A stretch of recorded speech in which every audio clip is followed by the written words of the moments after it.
What's up, everybody? This is Swagadon with Swagger Gaming, bringing you another Mage Tower Challenge guide. If you don't want to hear me talk and just want to see the encounter played through, I have provided a link to that video in the description. In this guide, we will be talking about the Restoration Shaman. You must complete the end of the Risen Threat scenario, which requires you to defeat Lord Eldris Thorn and his army of Blackrook Hold. Before we jump into talent choices, I wanted to remind everyone that I do not play Shaman beyond the Mage Tower challenges, and that the talents and rotations I will be discussing in this guide are probably not what you want to be using for dungeons and raids, and are just what worked for me to complete this challenge. If you have any suggestions that may help out others, please feel free to comment below. Resto Shaman talents for this encounter are fairly flexible, and I don't think any of them are non-negotiable. I will go over what worked best for me in each tier, but I would recommend in general that you use what you are most comfortable with. I took Undulation for my tier 1 talent because originally I was spamming a lot of healing waves. Looking back at the numbers for my kill, I should have probably gone with Torrent, as Riptide is used on cooldown and my healing waves only made up about 15% of my total healing. If you're at 20% or more of your total healing between Healing Wave and Healing Surge, then Undulation is the way to go. For the tier 2 talent, I played the first few attempts with Gust of Wind because it was what I was most comfortable with, but I decided to pick up Graceful Spirit so I could cast while running in phase 1 of the encounter. I believe this is probably the best choice, but any of the tier 2 options could probably work. I took Lightning Surge Totem for tier 3. This was extremely helpful because it would interrupt the mages and the knife dances at the same time. If you time it correctly, you can also interrupt the archers as well. I chose Crashing Wave for tier 4 because it was passive. If you're going for the most utility in this fight, Ancestral Guidance is probably the best choice. For tier 5, I took Ancestral Vigor. I think this is probably the best choice because it is passive and the increased health pools are extremely helpful on the fight. I'm not sure if Ancestral Protection Totem works in this fight, but that could be an interesting option if you can time it correctly. In tier 6, I chose Echo of Elements because it is passive and doubles the amount of mini cooldowns you can use. I think Cloudburst Totem would be too hard to time correctly throughout the encounter. For tier 7, I took Ascendance because I felt like I needed the extra cooldown on demand for both phases 1 and 3. I'm not going to go over a rotation in this guide per se, but I will talk about my general strategy and cooldown usage for each of the phases as we move along in this guide. I was 917 item level when I beat this encounter. For legendaries, I only had no Bundo's Redemption, which makes your chain heal reduce the mana cost of your next healing surge by 50%. Although this is probably a nice mana bonus, I did not cast chain heal that much, so it was mostly used as a stat stick. I also had the 2-set tier 21 bonus from LFR, which makes your healing rain immediately heal targets in addition to the heal over time. This was actually a very helpful bonus as healing rain should be used on cooldown and you have multiple targets to heal. This fight is extremely long as it consists of 4 phases, all of which have multiple waves. Fortunately, the biggest healing throughput is needed in phase 1, so you are not stuck continuously wiping after a 15-minute encounter. I will go over each of the phases individually and share some tips and tricks that help me on each of them. Before we get into the fight itself, I wanted to do a brief overview of your party. You have 3 friends that you will need to keep alive throughout the entire encounter.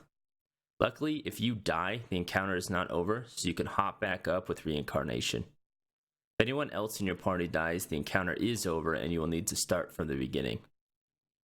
Your 3 party members are Commander Jared, Callie Carrington, and Granny Marl. They are a warrior, rogue, and hunter respectively.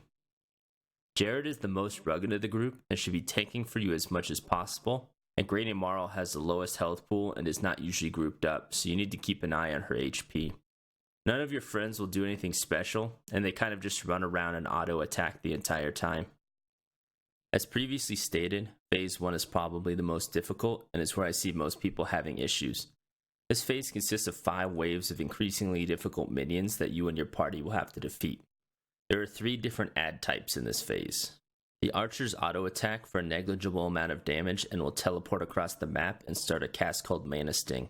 You will get a blue arrow pointed towards you, and whoever this hits will take a heavy dot and have their mana drained. To counter this, you can either stun the archers or move so the Mana Sting hits one of your party members. I always tried to have this hit Jared, as he has the largest health pool. Make sure you are ready to heal because the dot will tick for about 10% of his HP. The mages will cast Arcane Blitz at a random target in your party. Each time they get a cast off, they will increase in physical size, and the damage of Arcane Blitz will also increase. If left unchecked, this will eventually one-shot someone. You can interrupt with Wind Shear or stun them, and they will start the cycle over. The last ad type are the soldiers. They will auto-attack Jared and have two other abilities. The first is Knife Dance. They will spin around in place and AoE everybody. This is a pretty substantial amount of damage, and you can either heal through it or stun them. Second ability they do is a Fixate. They will fixate you and do an increased melee damage. You can tank one of these, but it is quite healing intensive. The first wave of ads is just one archer. Just make sure you do not get hit with the Mana Sting and you should be fine. I recommend helping as much as possible at DPS throughout this phase because you will have to deal with less abilities throughout, and that can be the difference in running out of mana. The second phase consists of one archer and one mage. I like to pop Lightning Surge Totem early and then interrupt the mage with Wind Shear when the Arcane Blitz damage gets too big. Your group will always attack mages first, soldiers second, and archers last, so you will need to make sure you are not taking any mana stings. The third wave is a mage and a soldier. I do the same thing and stun both early when the first Knife Dance happens, and then interrupt the mage. You can tank the first soldier or run away if you would like. The fourth wave is a mage and two soldiers. This is where the encounter ramps up substantially in damage. I like to stun all three early and interrupt the mage when I can, and I always try to do as much damage to the mage as possible early because it is easy to lose track of it when you are running away from the double fixates. This is also where I typically pop Spirit Walker's Grace so I can cast while kiting the ads. If you are lucky, the two soldiers will alternate abilities instead of both doing the same one at the same time.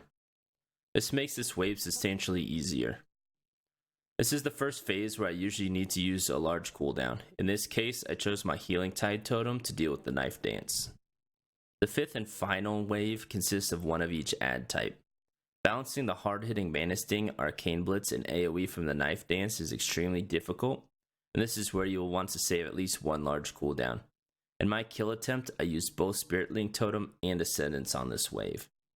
After you defeat all 5 waves of enemies, you'll have unlimited time to gain mana and wait for cooldowns before phase 2 starts. Once you are ready, go ahead and run down the hallway after your friends. Everyone will be placed into Fel Bubbles, but you will eventually be broken out. The objective of this phase is to defeat the different challenges before your timer runs out and your friends are sacrificed. You have 5 minutes to do so. The first challenge is to kill the 6 flickering eyes that are surrounding you. These die fairly quickly, but do damage when they die. Kill these off one by one and make sure to keep yourself healed up. Once these die, the gate will open and you will see a Fel Guard with some bats and 2 orbs. Just throw a Chain Lightning in there to get the ads to come to you and kill them. Once those are down, you can run through the next gate. Note that the orbs will slow and damage you, so avoid them. The next challenge is killing an archer that has the same abilities as the first phase. Before you engage, you can heal up 3 spirits that you can just use to tank the Mana Stings. These spirits die fairly quickly, so make sure to pop a cooldown here. You can target the feared spirit as you start to unlock the gate and quickly dispel it before starting to heal up the other 3. Once you're ready, go ahead and engage the archer. If he starts to cast Mana Sting, just run behind one of the spirits you healed and they should be able to tank the damage for you. Once the archer is down, you can unlock the next gate and face a stairwell with lots of floating orbs. These will slow you and do damage and can interrupt your cast if they hit you. Damaging them will cause them to go dormant for a short while so you can run by. Chain Lightning does wonders here. Once you make it to the top of the stairs and open the next gate, you'll need to defeat the Dread Corruptor and more flickering eyes.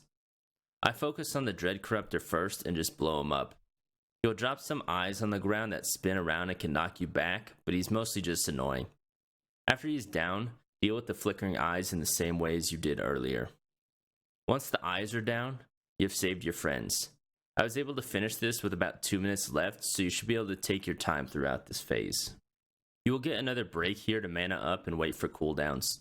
If you want to switch talents around, this is also a good time to do that. I personally waited for all of my cooldowns to be within 45 seconds due to the amount of RP you need to go through before phase 3 really begins. In phase 3, you get your first look at Lord Eldris Thorn, and after some RP, he will mind control your friends. They will fight each other throughout this phase, so make sure to keep an eye on their health. After a few moments of them fighting, Eldris will slowly pull in 3 spirits to him. If any of these spirits reach him, they will join his army for the end of the phase. To stop this from happening, you will need to heal them up before they reach him. You need to save 8 total to get to the next phase. I recommend using a cooldown for each wave. I use Healing Tide Totem for the first wave, Ascendance for the second, Hero Wisdom for the third, and only needed to heal up 1 for the last phase. Once you have saved the 8 adds, he will send the ones that made it to him at you. This is exactly like the first phase, so pick and choose which adds you want to fight. I chose 2 soldiers because they are the most predictable damage. The final phase of the encounter starts when you defeat his army. You briefly drop combat, so you have time to get a quick drink in if needed. Note that this window is substantially shorter if you are able to heal up all 8 adds without missing any. You will be fighting Lord Eldris directly in this final phase. He has 2 main abilities to deal with here, and there's a Soften Rage, so you will also need to be putting as much damage into him as possible. The first ability is his Leap. He will jump at you and leave a large green puddle on the ground. This will do a significant amount of damage if you stand in it, but the rest of your party is immune. Just run when he starts to jump and make sure you are standing as close to the previous puddle as possible to overlap them. The Soften Rage I spoke about earlier is when the entire area is filled with puddles and you have nowhere to go. The second ability he has is called Ignite Soul. This will deal damage to everyone in your party except for you based on how much health you have. If you're at full HP when this goes off, it will kill your entire party. To counter this, you jump into the closest green puddle until you are around 40% HP. Any lower than this and he can kill you with the Leap. Once the Ignite Soul explodes, make sure to heal everyone up quickly as he still is auto-attacking everybody the entire time. If you can keep this dance up and keep your party alive until he dies, then you win. Note that if you die in this phase, you can still complete the scenario as long as the rest of your party stays alive. I did not use any encounter-specific macros or Weakauras for this challenge, but my UI uses Ipse's Restoration Shaman Weakaura HUD. A link for this can be found in the description below. Besides the tanking challenge, I think the healing one is the most difficult. Because of its length, you are punished heavily for mistakes made towards the end of the encounter. I also think it is a lot harder to pick up the different healing classes and be effective compared to a DPS or tank. I did enjoy learning the Shaman and found it to be one of the more challenging healers as compared to the Hots from a Druid or the healing throughput of a Paladin. If you want to see more different information in these videos moving forward, what class and spec would you like to see next? Thanks for watching and have a great one. Thank you, hero. We stopped the Legion from driving a wedge into our forces. The Kirin Tor will be pleased